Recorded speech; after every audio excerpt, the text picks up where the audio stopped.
kalagad sa Ginoo. Ayaw na naghunahunahig suon na may kalabutan pa talaga, no? Iyan na sa Ginoo.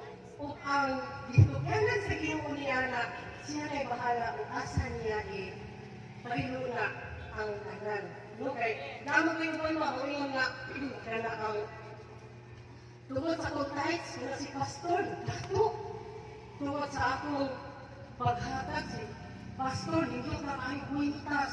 Murag kana ang kanina sa iro. No? Ikot sa rio sa iro. Ingon ana ang uban ba, nakasanay mga tendency sa hula-hula nga. Kaya tungod sa imong gihatag, nagdato si Pastor.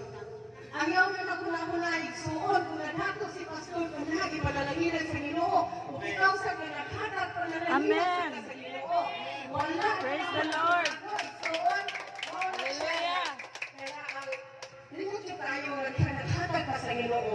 Naghatag ka para sa buhaton sa Ginoo. Padalanginan yung ka. Ayaw hula-hulang. Yung sa kanyo ni Pastor. Yung sa kanyo sa asawa ni Pastor. Tungkol kayo, dito na kayo siya sinina. Anak ka na, nakasa yung hamulang na, no, dilig na na. Gibuhian na na to. Iya na na sa alagad sa Ginoo. Iya na na sa Ginoo. Kaya ang tanan na paghatag o pagbuhin niyo sa panalangin, ang Diyos mga pabalik na kayo pinilok-pilok. Amen? Praise the Lord.